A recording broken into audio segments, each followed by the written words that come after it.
অতি বড় স্ট্যাটাসওয়ালা লোকও বেশি দিন স্ট্যাটাস ধরে রাখতে পারেন না। আপনি যদি একটি বানরের সামনে টাকা রাখেন আর কলা রাখেন, বলুন তো বানরটা কোনটা বেছে নেবে? অবশ্যই বানরটা কিন্তু কলাটাই বেছে নেবে, কারণ সে কিন্তু টাকা চেনে না, সে জানে না যে টাকা দিয়ে অনেক কলা কেনা যায়, সে কিন্তু ওই কলাটিই বেছে নেবে। এটা কেন বললাম জানেন? এটা আমাদের বাস্তবের সঙ্গে অনেক মিল আছে। যে আপনি যদি কোনো মানুষকে একটা চাকরি আর একটা ব্যবসা দুটোর মধ্যে যে কোনো একটা বেছে নেওয়ার প্রস্তাব দেন, দেখবেন বেশিরভাগ লোক মানে 90% লোক কিন্তু ওই চাকরি করার সিদ্ধান্তটাই বেছে নেবে। কারণ তারা জানেই না যে ব্যবসা করলে যে পরিমাণ অর্থ উপার্জন করা যায় তা চাকরি করার থেকে বহু গুণ বেশি। এটা অনেকে জানেই না। আমরা অনেকেই দেখে থাকবো যে গরিবদের সারা জীবন গরিব থাকার একটা কারণ হচ্ছে যে তাদেরকে উদ্যোক্তা হওয়ার শিক্ষা দেওয়া হয় না, কখনোই হয় না।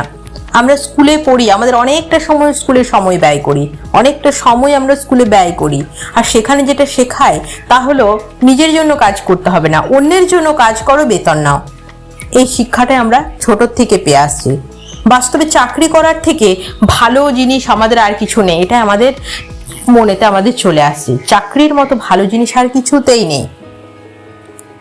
কিন্তু এটা বাস্তব যে চাকরি করার থেকে উদ্যোক্তা হওয়া অনেক বেশি লাভজনক।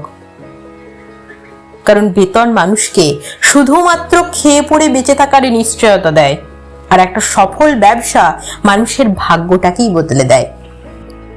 শুনতে খারাপ লাগলেও একটা কথা সত্যি, যে চাকরির পেছনে যে লোকগুলো ছোটে তারা বেতনের নেশায় বুঁদ হয়ে সারা জীবন অন্যের গোলামি করে যায়। আর এই নেশাটা এত শক্তিশালী, এত মারাত্মক, যেটা মাদক দ্রব্যের থেকেও বেশি শক্তিশালী। এটা তাদেরকে এতটাই নেশাগ্রস্ত করে দেয় যে তাদের ভেতরে স্বাধীনভাবে কিছু করার যে প্রবৃত্তি সেটাকেই পুরোপুরি নষ্ট করে ফেলে। এজন্য একটা কথা বলবো, যে আপনার সম্পদ আর আপনার মেধা এই দুটোর মধ্যে কিন্তু ব্যালেন্স করে পড়াশোনা করতে হবে।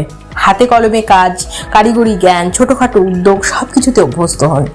অযথা উচ্চশিক্ষা বা ডিগ্রির পেছনে ছুটলে কিন্তু সময়টাই নষ্ট হবে, টাকাও ব্যয় হবে, লাভ কিছু হবে না।